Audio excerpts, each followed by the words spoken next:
Des cours d'appui pédagogique aux séances d'écoute de conseils d'orientation maintenant. Le collectif se rend dans les différentes familles des candidates de Beila.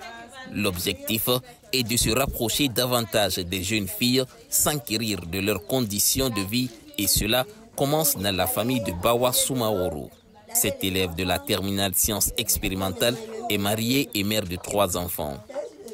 Sa condition de femme au foyer n'a jamais été chose facile, et cela aurait même été impossible sans le soutien de son mari et de sa belle famille. Je connais l'importance des études. C'est pour cela que je la soutiens tous les jours.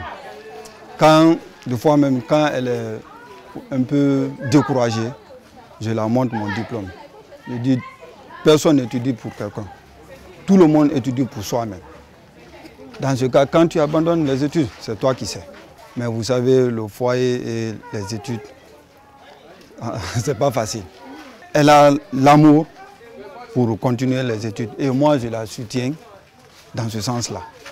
Non loin de là, dans un autre quartier, l'équipe est accueillie par la famille Kourouma, où vit Nanyoma Keita. Ici, toutes les filles de la famille sont scolarisées et suivies avec rigueur jusqu'à l'université. Dans son entretien avec l'équipe de Chapeau les filles, le chef de cette grande famille a souligné quelques difficultés auxquelles ils sont confrontés pour scolariser ses filles, ce qui par ailleurs ne les empêche pas d'appuyer ses filles. Le premier mari d'une fille, c'est son métier. Parce que ici à Beila, c'était très difficile, si ce n'est pas la venue de la société minière là maintenant. Les études étaient difficiles ici. Amener une fille à l'école, c'était difficile. Mais on a vu l'impact de cela pendant le recrutement pour travailler dans cette société minière-là, et les gens ont pris du courage. Nous avons d'énormes difficultés pour maintenir les filles, mais nous prenons l'exemple sur les premières filles. On n'a jamais donné nos filles en mariage. Le mariage précoce, là, nous ne sommes pas là-dedans. Massini Kamara, en situation de handicap, nous conduit dans sa famille où elle vit avec son tuteur. Son parcours est si atypique que son tuteur est prêt à tout pour la soutenir jusqu'à l'université. Douée d'un courage extrême, cette candidate jouit de tous les appuis de sa famille adoptive.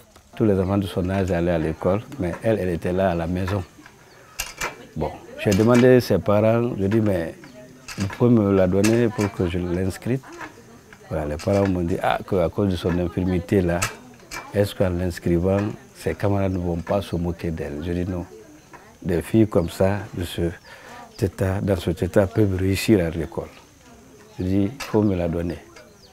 Donc ils ont accepté, je l'ai inscrite. Le professeur la félicite chaque fois. Voilà, après les évaluations, on la félicite à cause de son courage, voilà, de sa persévérance. Au lycée, c'est plus d'1 kilomètre, à peu près 2 kilomètres qu'on peut estimer. Donc, aller à pied et revenir à pied, ce n'est pas facile. On est obligé de louer un motard qui puisse la déposer chaque jour et la faire revenir à la maison. L'équipe se rend aussi dans la famille de Viliane Doré. Comme les précédentes familles, celle-ci également prône la rigueur dans la scolarisation de la jeune fille, surtout que le père est enseignant et journaliste à la retraite. On s'attendait à des familles qui auraient été peut-être réticents à la chose, aux caméras, aux visites et à la communication. Mais non, nous avons plutôt été épatés. Les parents s'inquiètent de l'avenir de leurs filles. Ils les encouragent, ils les aident, ils les assistent. Ils sont vraiment inquiets parce qu'ils nous ont parlé des difficultés rencontrées. Ils sont inquiets, ils nous ont demandé comment est-ce qu'on a trouvé leurs filles, comment est-ce qu'on les voit et qu'est-ce que nous pensons d'elles. Globalement, les échanges permettent aussi de jauger l'appréhension des familles, mais aussi évaluer le niveau d'accompagnement des jeunes filles dans les écoles. Lorsqu'elles seront admises au bac, continueront à bénéficier de conseils et d'orientation du